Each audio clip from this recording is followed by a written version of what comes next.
Hello everyone and welcome back to another video. Today's video I'm here to give you my thoughts on Luton getting a 1-1 draw at home against West Brom. It wasn't a pretty game, I have to admit. Not many clear-cut opportunities for both teams, but I'm going to try my best to give you my thoughts in as much detail as possible. But before I tell you my thoughts, I just want to say and start this video off by saying I hope the West Brom fan is okay. I know medical staff ended up going to the West Brom end. Hopefully it's not too serious. As fans, we just want to go to the games and return safe to our families, so fingers crossed everything is okay. I haven't seen anything on social media yet, but fingers crossed all is well, and you'll be looking back on that first half performance and probably saying a few jokes, because it was dire. It was dire for both teams. It just never got going out of first gear, really, did it? I thought the tempo was slow. The amount of times the ball just went out of play, it weren't really football. You could argue and say it was quite Sunday League standard, and that's probably giving Sunday League a disservice, really, because it was really poor. Lack of quality from both teams. But West Brom did go in at half-time 1-0 up, and they took pretty much their only opportunity at goal, and it was a bit of quality. A nice little, obviously, backheel goal, and it felt like watching that goal in slow motion. It honestly just trickled into the back of the net. But apart from that, there weren't really much to say on the first half. In terms of what Luton did, I did felt we were getting into certain attacking positions, but yet again we weren't really causing West Brom too many problems. There were glimpses, but not really any real opportunities. Nothing really to test the West Brom goalkeeper about. But just want to slowly backtrack a little bit. In terms of Luton's starting 11, I was surprised to see Menji and also Amari Bell start, because I put a comment out on social media, probably should have just shut up, but I felt like it was a really poor decision to throw Menji and also Amari Bell into the starting 11. Now, yes, they did walk away 90 minutes without hopefully picking up an injury, but I thought it wasn't the right move on the basis of both players have knocks, and Edwards said in his press conference that, look, we have to give these two players enough time because they've obviously got knocks. And we've got 3 games in 9 days or whatever it is. I just felt rushing them back isn't the right thing to do. And we need to manage these players, because we keep getting into this cycle, especially with our defenders, where they come back from these little knocks, get thrown straight in, have this massive workload onto them, and they pick up another knock. And then we're back having players playing out of position, an injury crisis in defence. That's what we don't want. We need to be careful. We need to be rotating our lineup. Cardiff's on Wednesday. We need to be making 1 or 2 changes. We've got to, because we then play Saturday at lunchtime. So we need to make sure we do this correctly. Otherwise, we're going to go back in this circle. But anyway, that's the first half. There's not really much I can really talk about the first half apart from what I've already said. The second half, yet again, it didn't really get going. There was lots of complaints. Moses did come off at half-time for Baptiste, and it was nice to see Baptiste on the pitch, but he's another one that needs to stay fit. He is a bit made of glass at the moment, but he showed in glimpses that he can put some quality balls into the box and make some quality passing as well.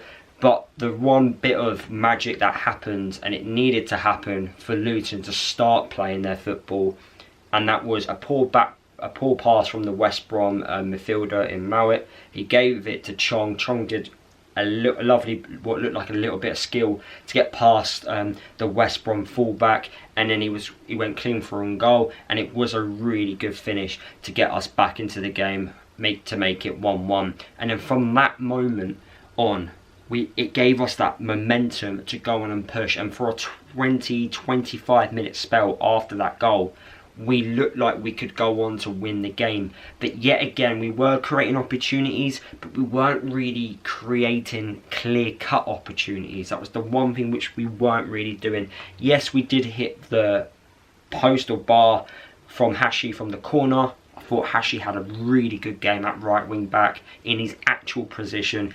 Funny how when players play in their position, they perform really good, perform really well. I thought he looked really good. Of course, not the finish article. Of course, not 10 out of 10 performance.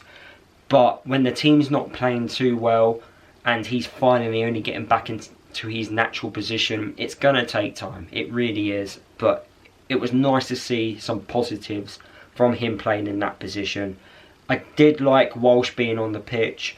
I thought his passing ability helped.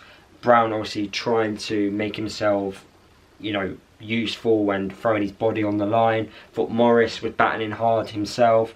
You know, that 20-25 minute spell was good, but it just lacked a little bit of quality, a little bit of getting that final ball correct to create that clear-cut opportunity. If you look back in the game, I'm trying to think, what did Palmer really have to do? Apart from a good save from Chong's second effort at goal, which looked like it took a deflection and it nearly caught the goalkeeper off guard.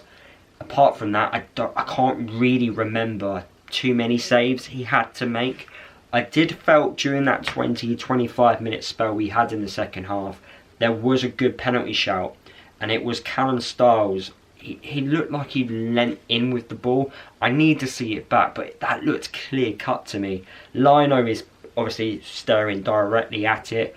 I need to look at it again, but for me, from the stand, first time looking at it, it looked a clear penalty, but the referee didn't give it.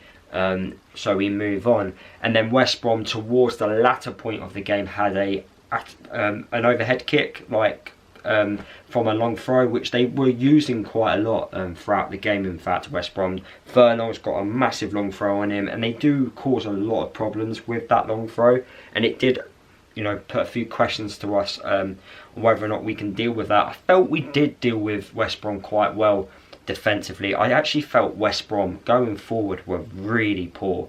The amount of attacking players they've got and the lack of goal contributions and chances created is really poor.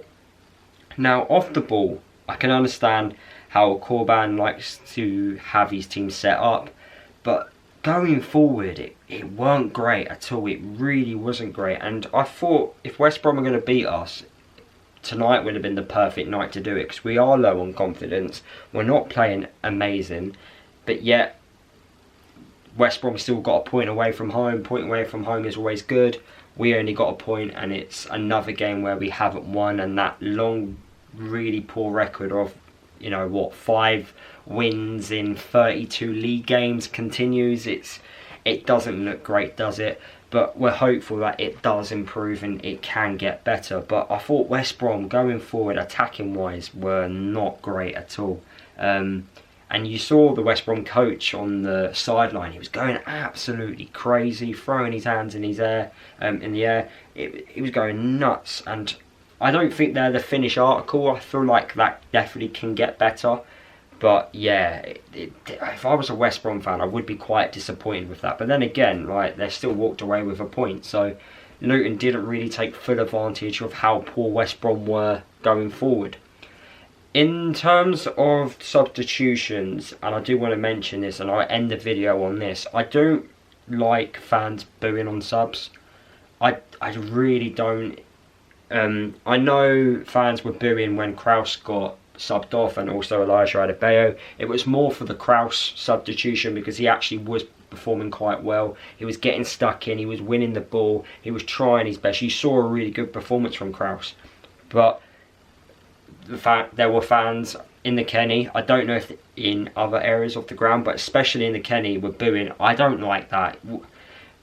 For me, I hate booing. Booing after the game, booing at half time, booing when subs are being made. It comes across as like we're entitled. We're not entitled. We pay our money to watch a game of football. Whatever happens, happens. Of course we want to see our team win. Of course we want to see a good performance. But we're not entitled to see that. We're hoping to see that.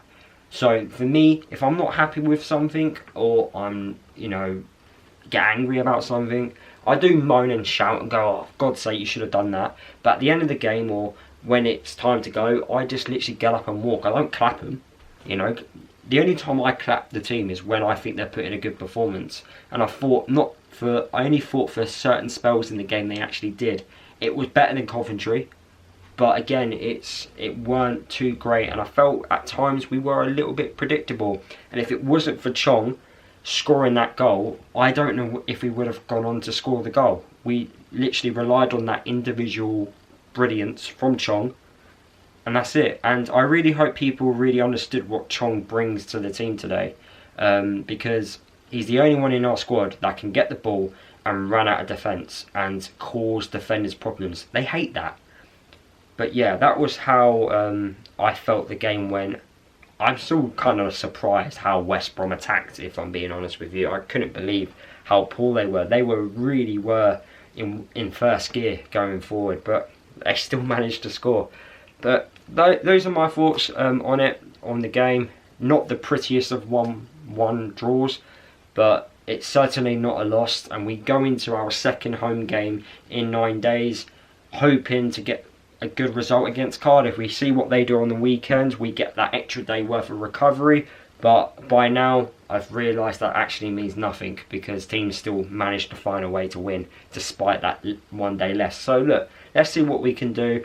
Obviously, Alfie and Tom Holmes are going to be back for that game against Cardiff, so we're going to be a lot stronger. So yeah, fingers crossed we can get the 3 points. I did say I would take a point at home against West Brom. We managed to get that, so look, onwards and upwards is what I say.